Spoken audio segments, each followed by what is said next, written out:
My name's Jocelyn, and this is my Socratic seminar ticket for In My Hands. The first text that I put for number 1, what responsibility does an individual have to resist injustice? I put, courage is a whisper from above. When you listen to your heart, you will know what to do, how, and when.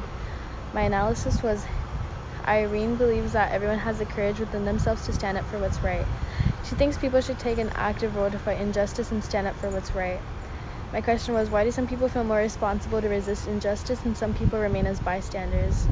My response was, according to Irene, individuals have a significant response to resist injustice and must listen to the inner voices in their head for courage. Number 2, history has shown how resilient humans are. During a time of war or crisis, how do people adapt to ever-changing conditions and circumstances in order to survive? My text I put, but still I had the responsibility of the people in my care and could not sit weeping over my lost country while their lives were so precarious. For another reading I put, Dr. Sakai shouted to the name of chief surgeon and rushed around to the man's office, page 20. My response was, during In My Hands, Irene shows a profound amount of resilience, even as she has to deal with being separated from her family or going through numerous indignities.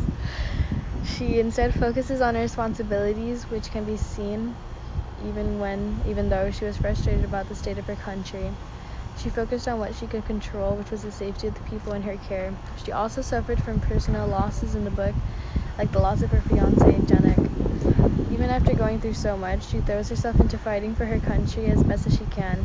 This is what makes Irene so resilient. She kept moving through her losses to fight on for other people. Number 3, how did racism, anti-Semitism, ageism, sexism, classism play a role in World War II? For my text, I put, all of these things heavily affected the outcomes, especially racism and sexism. For another reading, I put, in Lawful, there wasn't a huge example of any of these, but there were girls and people with different ages that would be a prime example. The question was, which one of these issues was the worst in the book? I think that racism was an occurring issue in the book and constantly talked about, considering how bad Jews and other people had. Thank you for listening.